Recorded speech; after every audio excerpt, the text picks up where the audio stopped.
Hello everyone and welcome to the New Look Pete and Fran podcast. So it's a little preamble which listeners to our new podcast, Is It Better Than Robin Hood, will not hear because I'm going to cut it out. So we're going to make some changes around here because we've noticed we've had some feedback from you, our listeners. And you say you like the way we do, the standard kind of... what's the word? Movie, time phone, chat. The standard structure of the podcast. Yeah. So we want to keep that, but we don't want to keep having to go and watch films in the cinema that we're not interested in seeing. So we're going to kind of split the podcast in two. We're going to do one called Is It Better Than Robin Hood, where we talk about cheesy action movies. B-movies. Yeah, and B-movies. Not always B-movies. Yeah, just anything kind of cheesy and weird, because we really enjoy doing that. What we don't enjoy is having to see things like Godzilla, King of Monsters, and X-Men. Well, I don't know. I mean, yeah, we do, but we don't enjoy so much talking about them. No. There's not often a lot to say. So we're only going to do the Pete and Fran podcast when there's something interesting at the cinema. Yes. Something that we wanted to see and talk about. But we will still be doing a regular podcast called Better Than Robin Hood, which we'll hopefully do every week. With a new logo, that'd be nice. We've got a fancy new logo, and it's going to go on a fancy new website, along with this podcast and our spin-off podcasts. Yes. So there's going to be lots more content, including videos and all sorts of exciting things like that. Yeah. So look forward to that. The Pete and Fran podcast is not going away. It's just going to be less regular, starting from August, when Better Than Robin Hood will start. So stay tuned to Twitter. Stay tuned to Instagram. You'll get all the information you need. Do not panic. Do not adjust your set. There's still going to be lots of great content coming up. Do not retune. Do not retune. Okay, let's begin this episode of the Pete and Fran podcast, which we will be referring to as Better Than Robin Hood. Is it Better Than Robin Hood, or is it just Better Than Robin Hood? The new podcast will be called Better Than Robin Hood. Better Than Robin Hood. So when this podcast starts, we will introduce it as Better Than Robin Hood. But don't worry, you, listener in the past, are still listening to the Pete and Fran podcast. Cue the theme music.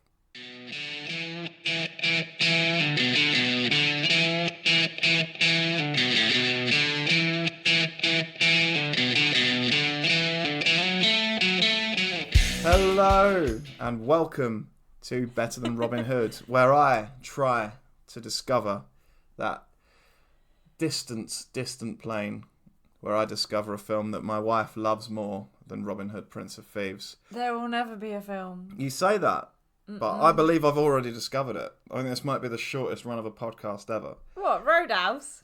Because Roadhouse. No. Yeah, well, we'll get into Roadhouse. So yeah, you're listening to Better Than Robin Hood, where me, a movie buff, a man who knows all about the world of cinema, he knows the ins and outs. He's got his finger on the pulse. And he is convinced that he can find that film that his wife loves more than Robin Hood, Prince of Thieves. I don't think you ever will, but we'll try. Anyway, I am Pete Langhelt. You can try. I am Pete Langhelt. This is my wife, Francis Langhelt. And I will find that film that's better than Robin Hood. Okay, well, let's try. And today I think we've got it. But first, I've got some exciting things that happened to me this week. I went over to America, as I often do. I did, to go hang out with my best friend, Jennifer Lawrence, was guest hosting the Jimmy Kimmell Show. And she went, Pete, we're best friends. Let's introduce you to America. It's about time you broke it over there. Wow, she's very generous. I know, Normally she's not that generous, Pete, is she? She's like, Pete, you're too good a talent to be just performing above a pub in Birmingham. You need to be out here in LA, wowing the crowds, being in movies. And she said, right, come on Jimmy Kimmel. So, let's listen to me being interviewed by Jennifer Lawrence on Jimmy Kimmel.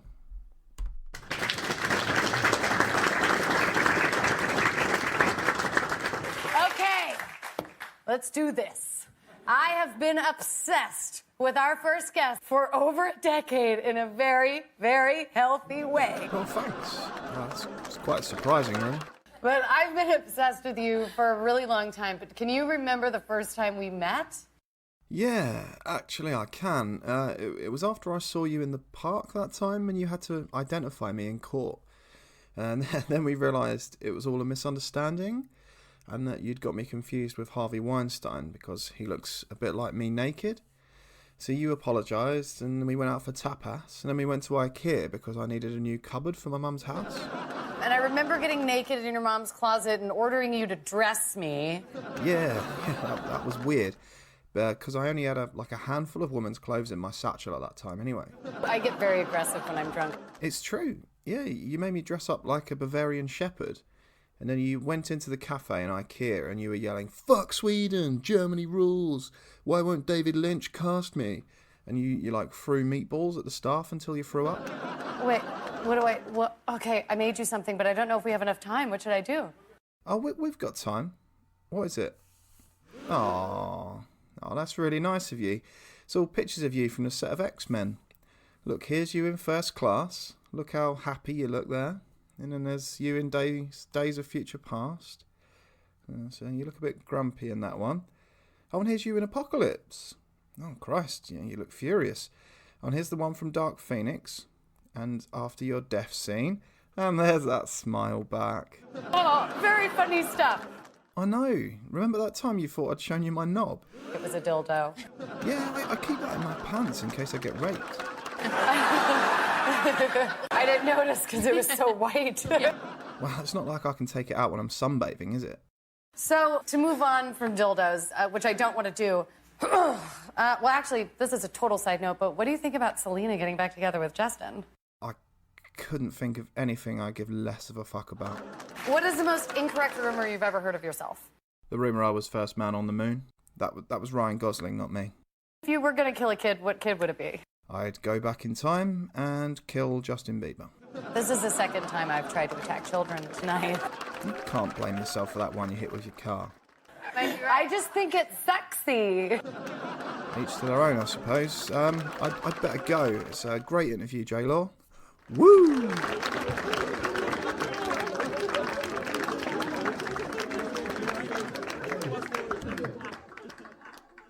Well, that was the interview with Jennifer Lawrence. Very funny. Well, I'm glad you thought so. So I'm about to take America by storm. So yeah. Well, there's no holding you back, dear. No, I mean me and J-Law, we're good friends. We go back a long way, as you heard, and with J-Law. J-Law, Jennifer Lawrence. J-Law. Oh, yeah. I thought you meant J-Lo. I was like No. J-Lo and J-Law. Me and J-Lo don't get on. No, but me and the J-Law. butt's too big. Yeah, I like her butt, but Yeah. I really liked that episode of South Park where Cartman makes her out of his hand, and she didn't think that was funny. So. No, I like that episode. It's a good episode. So It's a good episode. Me and J Lo don't get on no more, No. especially after she heard our review of Anaconda that time as well, and I said she was a charisma vacuum. But me and Jennifer Lawrence, we're still tight, even though I'm always ripping on her movies. She still likes me. We go out to IKEA and get drunk and stuff, and yeah. All right, cool. We're good friends. All right then. Well, anyway. She's not upset though, She won't. I did a great interview with her. You heard it. That went out. Quite upset after old. What's the latest one? Phoenix. Dog Phoenix. Yeah, but she died in that. But So maybe she was she's happy again. She is. Yeah. I said, yeah. I mean, she showed me a picture of her after her death scene, and she looked like she'd just escaped from jail. Oh, So right. she was really happy about that. Anyway, let's talk about today's movie, which I am convinced is better than Robin Hood, Prince of Thieves. I think this Roadhouse from 1989 is infinitely better than Robin Hood, I've only Prince ever of seen Thieves. this film twice. Once before and today. Yeah. How many times have you seen Robin Hood, Prince of Thieves? Oh, I don't know. Have you lost count? Yeah. See, maybe if I expose you to Roadhouse as often... No, it's not change your got the mind. same. It's No? not got the same class. Yeah, no. Not got the same je ne sais quoi. Well, No. let's dive into it anyway. Yeah, So let's it was go for released it. in 1989. It currently stands at 38% critic score on Rotten Tomatoes. And That's very low. It is very low. Roger Ebert, famous American movie critic, gave it 2.5 stars out of 4, which I think is pretty good. I would have given it at least 3. Yeah, it's got its problems, but it's 66% audience score, and this is a cult movie now. Yeah. I mean, even at the I know time... loads of people now have watched this, and young people as well. Even at the time, it made a 50% profit from the box office, just from the cinema. That's not counting how much it made on video and how the amount of times it's been re-released. Oh, yeah. It's currently on Netflix if you want to watch it. If you haven't seen Roadhouse yet, go watch Roadhouse. It doesn't cost much off Amazon either. Right? It does not, yeah. So it's directed by Rowdy Herrington, who has directed almost nothing else. Directed a horror film called Jack's Back, which has got a very good Rotten Tomatoes score, very critically received. Apparently a good horror movie. And he's directed some other films, none of which you'll have heard of. So let's not worry ourselves too much about the rest of the career of Rowdy Herrington, especially when we can be talking about Patrick Swayze. Pulling someone's throat out. Oh, God, yeah. Patrick Swayze, the lead of this movie, along with Sam Elliot, who plays Wade Garrett. He's in loads of stuff, actually. Just as... Yeah, he was in a soap, wasn't he? Wasn't he in Dallas? He may well have been in. He pops up in all things, but most notable things you've probably seen him in. He's the Hulk's dad in Ang Lee's Hulk. Oh yeah, that's it. He's in Ghost Rider and We Were Soldiers. He's the Sergeant Major in We Were Soldiers. Oh, I'd have to Sergeant watch Major that Plumley. Yeah, I'd have to watch when he's walked past and the officer's like, "Good morning, Sergeant Major," and he's, "How do you know what kind of goddamn day it is?" Oh, yeah. Now I know who you mean. Any of you motherfuckers call me Grandpa. Yeah, so Sam Elliott and Swayze are brilliant. And Marshall R. Teague, who plays Jimmy Reno. He's another... Jimmy Reno gets his throat ripped out by Patrick Swayze. Oh, yeah. He's like... He pops up in all these B movies as like just a kung fu guy. He reminds me of the guy from... Feed Me Seymour, you know, the guy on the motorbike. That's Steve Martin. Yeah, the dentist. When he's riding his bike, he yeah, goes, ha ha ha ha. That's an evil laugh. Anyway, let's not skip to the end of the movie just yet. So the simple plot is Patrick Swayze is the second best bouncer in the United States because, as he says, Wade Garrett's the best. Do you want me to explain the plot? Yeah, go on. Tell us what happens. Tell us what happens in Roadhouse. So, obviously, Patrick Swayze is like this killer bouncer man. And he sorts loads of places out, doesn't he? Yep. From getting people beaten up. Yep. And then he's working for this man in California. And this other man, his name is Frank Tillman. Frank Tillman. Comes to... obviously recruit him, and he goes, all right then, 500 quid, what is it, $500 a week, innit? He wants $5,000 up front, $500 a night, cash. He says very specifically he wants cash. Yeah. I mean, that's like some sort of drug money, that is. Well, really. It makes me think that Dalton's not paying any tax, which pisses me off. Never mind, Tax we won't go into that. Yeah. And then he goes to this town, and goes to the bar one night to check it out, see what he needs to do. And then he pretty much gets on with it, doesn't he? And he cleans up. Fights loads of bad guys with his other bouncer friends. And then he's in a bit of trouble then, because he likes this girl. And I have a feeling that, what's that man's name? Mr. Walters? Well, which character? The really bad man. The evil man. Brad Wesley. Oh, yes. And then this Brad Wesley man is a bad man, and he has to sort him out because he's stealing money from all the local sort of like businesses, isn't he? But he meets a girl, fights some people, and gets some money and stays. To summarise, Patrick Swayze is a great bouncer. He's called in to... That's what I just said. To be the head bouncer at a very rough bar called the Double Deuce. And when he arrives there, he realises that a bad, evil gangster called Brad Wesley... But he's like a middle-aged man, that Brad Wesley. He is. But he realises Brad Wesley is like evil and he's trying to rule over the town. So him and his best friend, Wade Garrett, take down Brad Wesley and fix the Double Deuce and solve all its problems, and everyone lives happily ever after. Yeah. And that is the plot of Roadhouse. Yeah, that's what I said, didn't it? Yeah. But along the way, there's a lot of highlights that we need to discuss in Roadhouse. So the first one I like the very first opening scene when we see Dalton working in his bar in Los Angeles. he gets stabbed in the arm by someone who says, "Oh yeah, I've always wanted to go with you, Dalton." And he stabs Dalton in the arm, and Dalton doesn't even react. Stabs him though. He grazes him. He's got like a nail file, and he sticks it in his arm, and Dalton just goes, "No, that doesn't even." But he deals with that situation. He does. What's one of your highlights? I said good party atmosphere. Yes, there is a good party atmosphere. Well, yeah, because he's there, isn't he, being a bouncer? Well, yeah, because it shows what Dalton can do. I'm going to add one. He can create a successful atmosphere in the club. Yeah, and then Dalton is approached by Frank Tillman, who tells him to go to the Double Deuce. And I like how the Double Deuce seems to exist in like this post-apocalyptic world.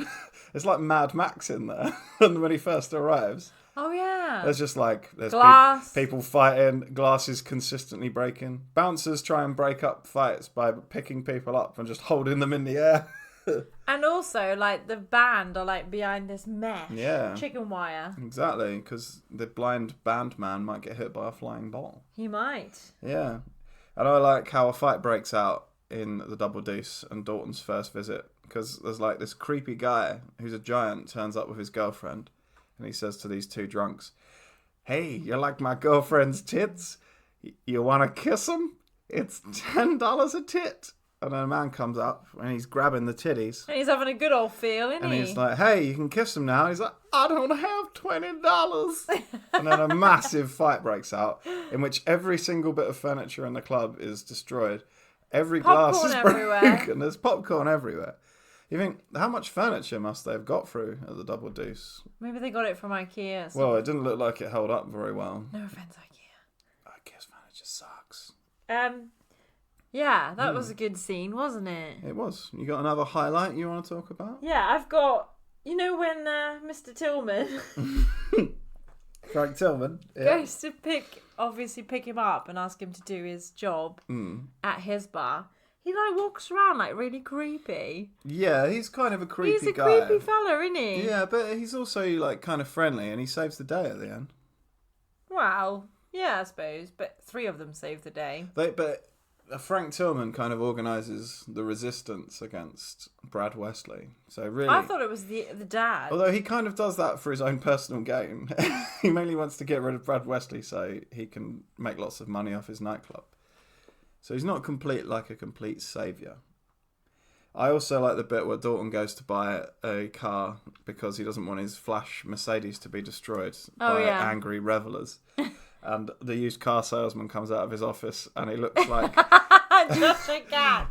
He looks like the cat from Alice in Wonderland. He looks like the sketch from Shooting Stars where Matt Lucas dresses as Mr. T. His teeth are very white. He's got very white teeth and already like he's blacked up. He's got a fake tan on, that's what it is, I reckon. It's absolutely brilliant. But then Dalton goes to the Double Deuce and he makes his very famous speech to the staff. Oh, yeah.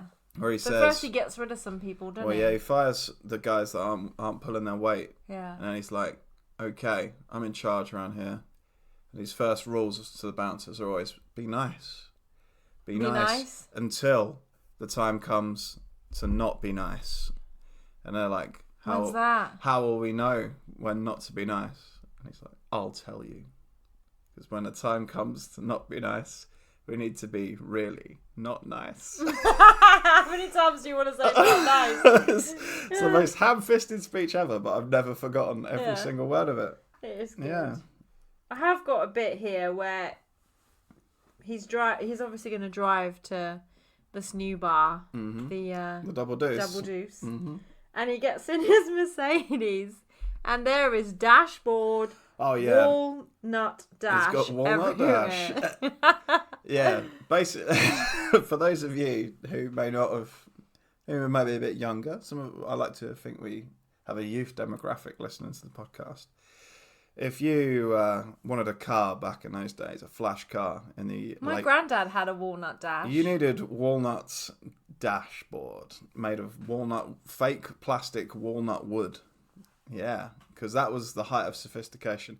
My uncle, who always had a top-of-the-range BMW, because he loved them, he always had a walnut dash. He wouldn't buy one without it, even when walnut dash wasn't cool anymore. Yeah. Yeah. He doesn't stick to that rule anymore because I don't think you can buy a walnut dash anymore. No. But he would if he could. I reckon you could. Maybe. It's more like everyone goes for leather now, don't they? Yeah, leather or plastic. Yeah. Anyway, more highlights. One of my favourite scenes. I've just put here, sorry, Derek wouldn't want anything less. Exactly. My Uncle Derek would want nothing less. But definitely my favourite scene in the movie is when Dalton wakes up in his rented accommodation in the town. And one of the waitresses has taken a shine to Dalton because he's a sexy man. It's Patrick Swayze. Come on. So she brings him some breakfast. She brings him some coffee and a toasted sandwich, like I think. Yeah, like a bacon and egg McMuffin kind of thing. But he's not interested in that because Dalton wakes up. So I'm guessing he's got some pretty wicked morning breath anyway because he's a heavy smoker and he drinks a lot of coffee. So Dalton wakes up with his morning breath, instantly lights a cigarette, and then drinks a cup of coffee right in front of her. Yeah. And this bird's like, oh, I really want to sex him up. But you don't have to kiss him. His breath would be rancid. Don't have to kiss him. His breath would be awful, though. You could smell that from across the room. Like, you know when you've been breathed on by a teacher and their breath always smells of fags and coffee? Yeah. Add that to them not having brushed their teeth. Imagine the stench. But maybe she's looking past that. She's like, I definitely want to... She'd be like, maybe I could just bend over and let him do me doggy style. Maybe. Yeah, so I don't have to smell his disgusting teacher breath. But maybe you choose gum or something. We just don't know. We don't know. Have you got any more highlights? Oh yeah, when they have the first, is it maybe the first fight or second fight? Basically, the man walks in, doesn't he? He's been sent by Mr. Wallace, isn't he? Is it Wallace? Yeah. And they all turn up, all three of them, and he's got little sharp bits on his shoes. Yes. Yes. And then he kicks Dalton in the face, but it looks like it's a wooden leg. This is a brilliant scene. Yeah, this guy comes in with a knife on the end of his shoe, and it cuts to behind the actor. Yeah. And it's very clearly like some sort of false leg that they've just some extra. There is no way that man has got that sort of coordination. Some poor production assistant's been jamming his false leg upwards so it looks like he's kicked, and they've added this sound effect. So you just look, whoosh, this false leg just pops up right near Patrick Swayze's face. The size of the shoe looks completely different to what the man's it's got like size this massive club foot. Yeah. Even when it zooms in on his knife foot, it's not the same guy's foot. Yeah. No, it's not. It sticks out. It's really jarring because that's the only bit that looks really fake in any of the fight scenes. Yeah. Like, they're all the fights in the film are brilliant. And that's the only thing that looks, really out of place and shit. Yeah. The fights are worth bringing up because Brad Wesley obviously wants to get rid of Dalton. And his plan seems to be send 3 or 4 henchmen to attack Dalton at on a massive car at different times of the day. First he sends 3, then he's like, oh, that's not enough because Dalton kicks their ass. And then it was like, right, next time I'm going to send 4. And then he sends 4 twice more. And at the end he sends 4 plus Jimmy, who's like a kung fu expert. Yeah, the one on the bike, isn't he? Yeah, he's the evilest man. That's Brad Wesley's entire plan at all times. And if a business goes against Brad Wesley, instead of him stealing their money, he destroys their business. So that they're incapable of giving him any more money. So he burns down the auto parts store. Yeah, I feel really bad for that poor man. He destroys the car showroom by driving over everything in a monster truck. That scene, apparently I was looking into this, the scene where Brad Wesley destroys the car showroom in a monster truck cost $500,000 to produce. To be fair though, I would have wanted to drive that car. Well, yeah, if you were a stunt guy and you get to destroy a building and like 7 or 8 cars in a monster truck. Yeah. Like, fuck yeah. That monster truck was custom built for the movie. Yeah. It was called Bandit. I like how big its wheels are. Yeah. Everyone, monster trucks are cool. They are pretty cool. There's no other way to describe monster trucks except as cool. Yeah. So after Dalton's been struggling for a while, of course, we are introduced to Wade Garrett, who is not only the greatest movie character of all time, he is, in the movie, the best bouncer in the United States of America. And we are first introduced to him at a wet G-string contest.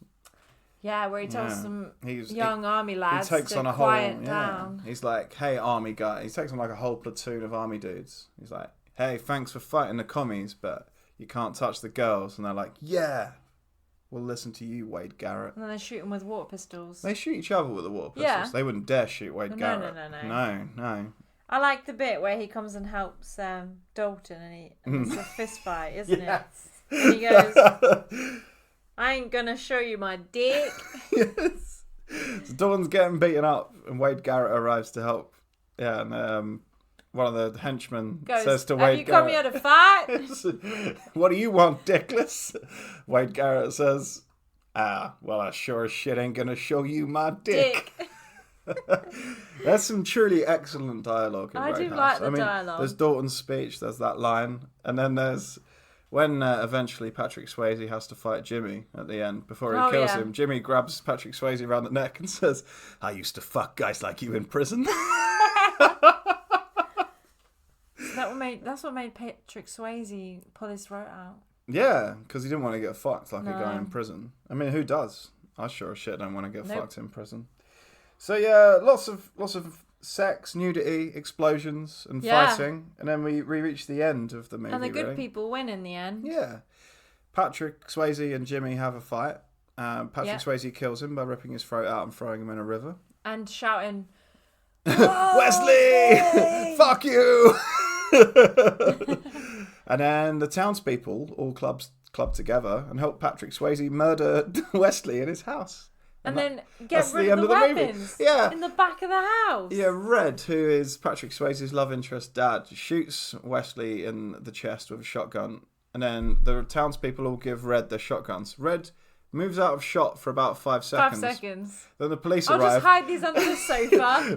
Red reappears. He's like, oh, well, I clearly, like, he melted the shotguns in acid. I was like, where's he gone? Yeah, there's no way he could have got far away enough to hide those shotguns properly. I reckon he put them under the sofa. Maybe he, like, wiped them all down really quickly or something. But they would still have residue on them. They would, yeah. And they would all have residue on themselves. But powder gun. They said that the police... Powder gun? Powder gun. Gunpowder residue. Gunpowder. But they'd said that the police were in the employment of Brad Wesley. So once they'd arrived and seen Brad Wesley was dead, you'd be like... They would have gone, You work for Dalton now. Yeah. Yeah, otherwise Dalton's going to come along and rip your throat out. I'm glad they didn't pursue that anymore. So, yeah, it's a happy ending. And that's what you want from an 80s action movie, in my opinion. Yeah. And the Double Deuce is doing well. They've got new carpet on the stage. Yeah, very velvet looking. Delicious green. 1990s green carpet. Yeah. Then the chicken wire's gone, so that's how you know that the club is operating as it should. It's up there now, isn't it? Yeah. It's the place to be in Carter City, Kansas. Oh. Yeah. That's a hotshot location. And sadly, Wade Garrett is murdered before the end of the film as well. I know. Yeah, which is really sad. Very unlucky. Because Wade Garrett... Spin of the penny. We haven't talked about Wade Garrett a lot, but he's a brilliant character. He is a cool character. Sam Elliot does a fine job. Yeah, and that is Roadhouse. Yeah. What's your favourite part of Roadhouse? I would say when the man kicks him in the face and you can obviously see it's a wooden leg. I usually like, I mean, I said my favourite part already, kind of. It's definitely the scene where I just have to imagine Patrick Swayze's morning breath. Oh, right, yeah. Whenever I watch that scene, I can't help thinking about how stinking his breath must be. Oh. It's just, it's kind of put me off him for life. Who's your favourite character? Oh, wait, Garrett, Mr. Garrett, man. I agree. Wade Garrett. He's the most likeable character. Dalton's kind of boring. Yeah, he is. He's very by the book. Isn't he? And I don't like that when, after he's finished having sex with the doctor, he just goes and sits on the roof in the nude. Why? What's wrong with that? He sits on a carpet. Weird thing to do. He's just getting the fresh air. I suppose they say it's kind of hot there and it's like a desert. So, I suppose that would be quite nice. After a nice post-shag, sit on the roof in the nude. Let your balls breathe. Have another million cigarettes. Yeah. And the crucial question. Oh. Is it better than Robin Hood, Prince of Thieves? No. Why not? Because there is no, I will cut your heart out with a spoon. Okay. And there's no, like, not that you should condone this in every single movie. However, there's no, like, slapper girls in the corridors. What? No, there's loads of slappers in. No, but when he's walking in past the two girls, and and he's like, yeah, you at midnight, you at 2 a.m. So, I think I've boiled down what's missing. You're right. I'll agree with you, and I'll accept this criticism that no one's overacting enough in Roadhouse. Everyone's taking it kind of too seriously. Yeah. They're not. Although the film itself is very silly and lots of silly things happen, the characters in the movie are grounded in this reality that it takes place in. Yeah. So the next thing I need to choose needs to be someone with a lot of. There needs to be some characters that are overacting. Maybe. Yeah. Yeah. All right. I'm gonna find this movie that's better than Robin Hood, Prince of No Thieves. one will be as good as Kevin Costner in Robin Hood. Kevin Costner?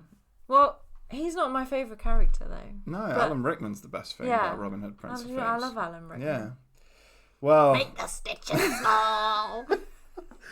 I have failed in my mission, but this is only the first episode. Only the first one. We'll get there. I will find something that's better than Robin Hood, Prince of Thieves, and you will be amazed when I find it. The next film we're going to watch is Black Dog, which also stars Patrick Swayze. Ice Sharks. Ice Sharks is on the list, but I really want to see Black Dog first. Okay, we'll see Black Dog. So the next film will be another Swayze movie. I think we should do a few Swayzes because he's always good. Yeah. So yeah, why not? And Black Dog's got Meatloaf in, so if anyone's going to overact, it's going to be Meatloaf. Yeah. All right. So that's that. We failed, but we can still have some fun because it's about time we got the time phone out again. Who are we calling? We're going to call Bob Dylan in 1965 because Bit Bob Dylan, eh? on this day, the 22nd of June, 1965, Bob Dylan was working on his very famous Tambourine Man album. Oh, really? And he had already written and produced Tambourine Man. And a band called The Byrds said, hey, do you mind if we do a cover of that? But they were so quick, they released it before Bob Dylan. Oh, no. So the first release of the song, Hey, Mr. Tambourine Man, was actually by a band called The Byrds. Oh, Sugar Plums. So was he not very happy with that? Well, let's find out, because I think we need to ring Bob Dylan in the past with a time phone and find out how he feels about it. Okay. Okay? So, let's just fire up the time phone. Hello? Hello. Is that Bob Dylan? Yes, Bob Dylan. Right, Bob, it's all right if we interview you quickly for a Rolling Stone magazine? Yeah, man. Of course. Hi, Bob. Hi, this is Bob Dylan. Can I ask you some questions? Why are they so big? The questions. My testicles are huge. So do you mind me asking you some questions, Bob? Fire away. Okay, so first question. So, Bob, are you annoyed about the Byrds releasing the song before you? Yeah, man. I'd written Mr. Tambourine Man long before those assholes ever had. But we're gonna get them back. Me, Mick Jagger, David Bowie. We're gonna hunt them assholes down and steal all of their socks off their washing line. And we're gonna put some jelly in their Wellington boots. And then we're gonna set their cars on fire. Isn't that a bit aggressive? Well, so is stealing a man's song. I had written Mr. Tambourine Man a long time ago. And I said, sure, you can cover it, but you gotta wait for Bob to deliver it first. Oh, they were sneaky then, weren't they? Backstabbing motherfuckers. You still made loads of money from that, though, didn't you? In 1965, I've barely got the ass in my trousers. Oh. Next question, then. Are you working on any other songs? Sure. I'm working on a song called Stephen Michael Rodriguez's Farm. Do you want me to sing it for you? Oh, yeah. Go on, then. Well, I ain't gonna work on Stephen Michael Rodriguez's farm no more. Do you like that? Yes. Do you think I should change some of the lyrics, perhaps? Maybe. Which ones do you think I should change? Maybe the name of it? What, so maybe just like, well, I ain't gonna work on Colin Trevorrow Smith's farm no more. Maybe. Do you think that would work? No. Maybe work on it a bit more. Well, I'm open to suggestions. I can't remember how it goes. Well, I ain't gonna work on Stephen Michael Rodriguez's farm no more. That's how it goes. Okay, cool. You like it? Yeah. Cool. Do you think you'll be remembered as a great singer? Of course, I have the voice of an angel. I don't sound like a woozy tramp at all. I'm Bob Dylan. Oh, yeah. I do like your stuff. Yeah, everyone likes Bob. Last question, Bob, before you have to Cool. go and have sex with some young child. Did you just accuse me of being a pedophile? Oh, I meant like some young lady. Yeah, groovy chicks. Yeah, young lady. Yeah, I don't fuck kids. No, sorry, my bad. Yeah. Do you think you should ever stick to just producing music and leave the singing to someone else? Why would you ask me that? Like who? Nobody could make one of my songs sound better. I was talking to Jimi Hendrix the other day, and that guy's a fraud. He's always spying on me. Last week, I found him jerking off in my closet and holding on to one of my sandals. Do you think Jimi Hendrix could sing a Bob Dylan song better than Bob Dylan himself? Oh, no. That is the correct answer. If I find that asshole copying down my homework again, well, me and Bowie will get together and I'll set fire to his underwear. I didn't think Bowie was very aggressive. Bowie don't take shit from no fool. Okay, well that's it. Thank you very much. Well, it's a pleasure to be on. When is this episode of your radio show going out? Couple of weeks. Groovy. I'll try and tune in. Okay, from the future. Yeah, it will be difficult for you to tune in, Bob. Yeah, it'll take me too long to explain the concept of the internet. Thanks though, Bob. It's a pleasure, guys. Stay groovy. Peace out. Peace out, Bob. Bye. Well, it was nice to talk to Bob. It was. Yeah, he was a more edgy character than I expected him to be. He's got this dark side to him. But I suppose, yeah, that comes across in his music, you know. I'm on the pavement, mixing up the medicine, you know, that's some dark stuff in there. Yeah, you know, I don't really listen to his lyrics. Yeah. I like his tambourine song. You could see he was working on Maggie's farm there. Oh yeah, I yeah. couldn't remember what it was. Yeah, I was hoping you maybe you'd. Yeah. I don't like to step on your interviews because you're very good at it. So yeah. Yeah. I was like, hey, you should say to him, it's Maggie's farm. That would be the best lyric, Bob, and then we could take credit for it, and we'd get some residual money maybe. Oh, I should have thought about that. Ugh. Sometimes I don't think you're taking monetizing this podcast as seriously as you should. I am taking it seriously.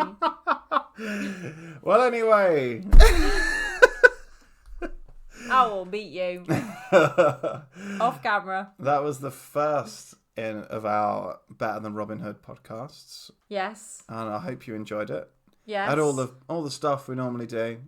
But yeah, we prefer to talk about cheesy action movies. I think we found our niche, hopefully. Yeah, and I mean, if I think we've got something important to say about a new movie that comes out, yes, we'll do it. then quick. we'll do it. But neither of us are professional movie critics. No.